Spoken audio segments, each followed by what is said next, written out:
অজু করার সময় অজুর পানি যখন মুখে লাগাবেন একটি দোয়া পড়বেন, আপনার চেহারা নূরের মতো উজ্জ্বল হয়ে যাবে ইনশাআল্লাহ।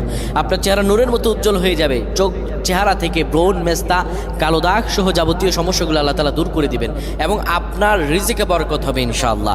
আপনার দোয়াগুলো কবুল হয়ে যাবে। অনেকের চেহারা সুন্দর কিন্তু তাকাতে ইচ্ছে করে না, মনে হয় চেহারায় নুন নাই, কিন্তু অনেকের চেহারাই কালো কিন্তু দেখতেও ভালো লাগে। যেমন এই যে বেলাল হাবশি, চেহারা দিকে তাকালেই শান্তির সুবাতাস বয়ে আসতো। সাহাবীরা যার চেহারা দেখে অনেক প্রশংসিত করিয়েছিল এবং যার কলব স্বচ্ছ ছিল।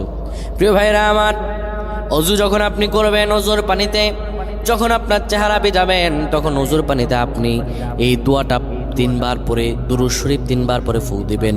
দোয়াটি হলো আল্লাহু নূরুস সামাওয়াতি ওয়াল আরদ, আল্লাহু নূরুস সামাওয়াতি ওয়াল আরদ।